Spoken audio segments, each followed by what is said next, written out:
Bismillahirrahmanirrahim. Assalamualaikum warahmatullahi wabarakatuh. Alhamdulillahirabbil alamin. Assalatu wassalamu ala asrofil anbiya'i wal mursalin wa ala alihi wa ashabi ajmain. Amma ba'du. Alhamdulillahirabbil alamin. Pada kesempatan hari ini kita masih bisa diberi kesempatan untuk belajar bersama-sama melanjutkan pembahasan mengenai mata kuliah psikologi tasawuf. Jika minggu lalu kita sudah membahas tentang aliran yang ada dalam tasawuf, pada minggu ini kita akan belajar struktur ilmu dan manfaat belajar tasawuf di era modern seperti sekarang ini. Satu hal yang perlu saya garis bawahi sebelum masuk ke materi adalah bagaimana nafas hidup kita tidak krisis spiritualitas. Bagaimana setiap langkah kita selalu diiringi oleh niat-niat baik dan selalu merasa terawasi oleh CCTV alam semesta yang sangat luas ini.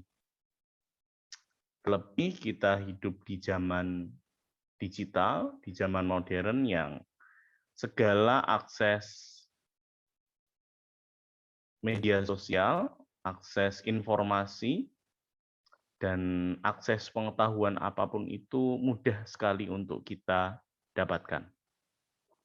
Nah, hal ini tentu yang akan menjadi dasar dan latar belakang kita berbicara tentang struktur ilmu dan manfaat belajar tasawuf.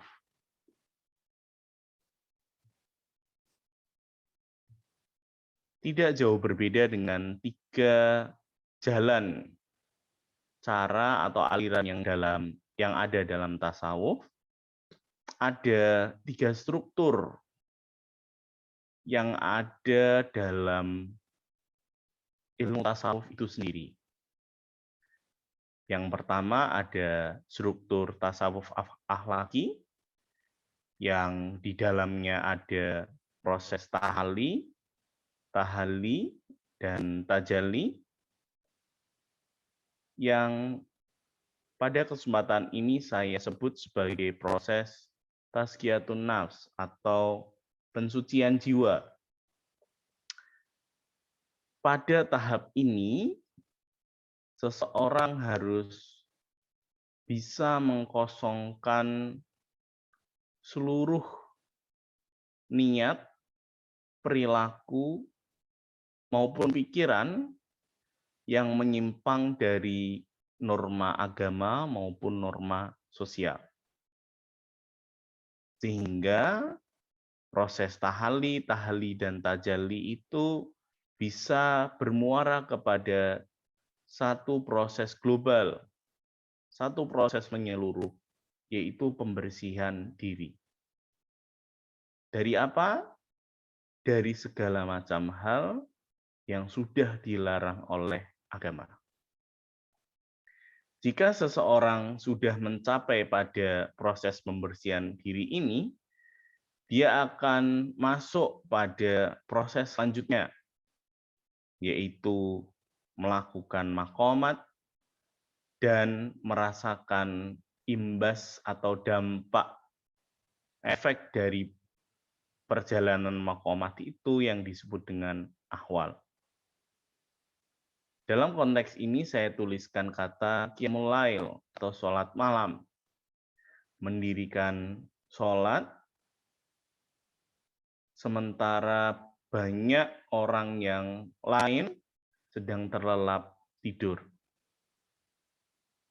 Kemudian struktur yang ketiga adalah tasawuf falsafi, di mana ada tarekat, di mana ada sebuah aliran keyakinan yang diyakini sebagai petunjuk jalan yang benar. Nah, teman-teman semua, pada konteks ini kita sudah mengalami dua struktur. Di pertemuan awal kita sudah niatkan bahwa mata kuliah ini sebagai mata kuliah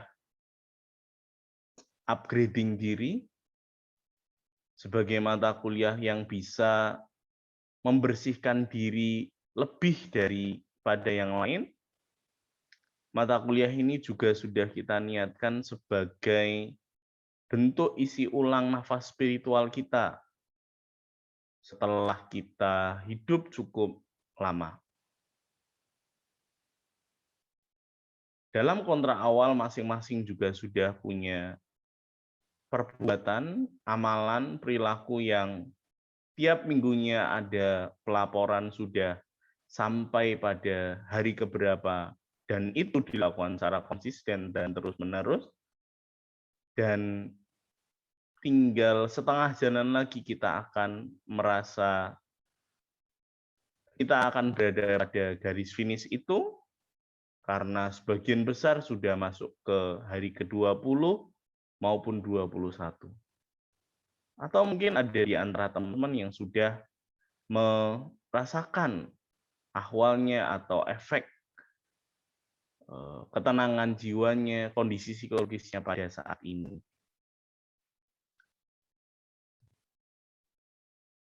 Firman Allah Subhanahu wa taala, "Ya Tuhan kami, sungguhnya Engkau mengetahui apa yang kami sembunyikan dan apa yang kami tampakkan, dan tidak ada satupun yang tersembunyi bagi Allah, baik yang ada di bumi maupun yang ada di langit."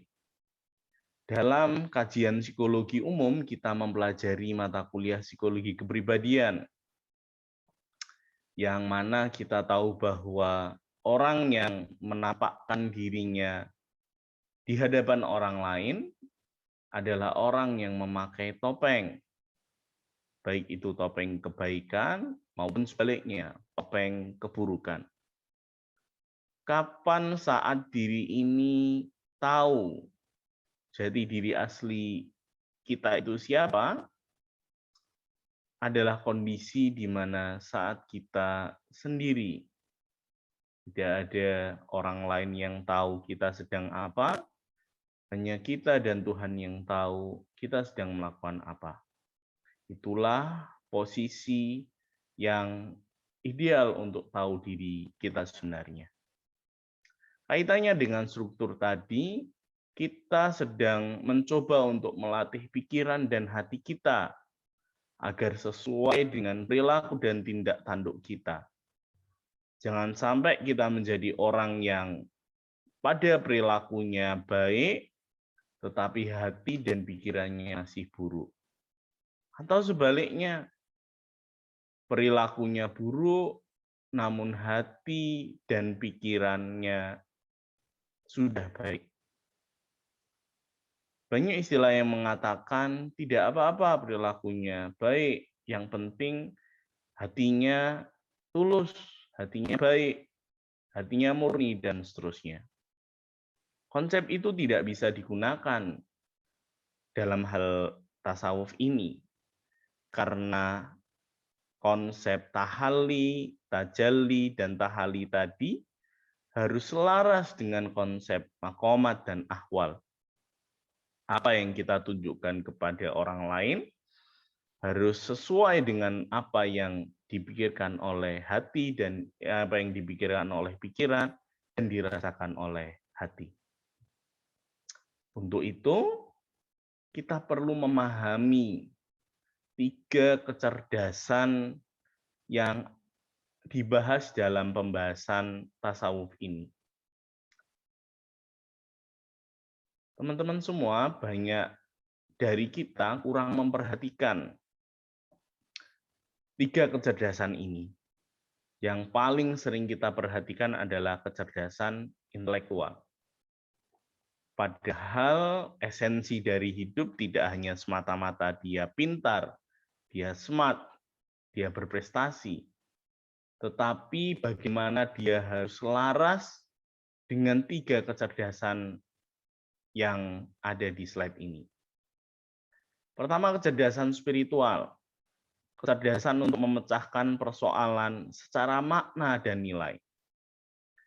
Mungkin di antara kita ada yang pernah merasakan kejadian harus terburu-buru ke suatu tempat, ke kampus, ke rumah, ke kantor, atau janji dengan siapapun, tetapi dalam perjalanan itu, ban kendaraan yang kita naiki, mau motor maupun mobil, bocor atau kempes.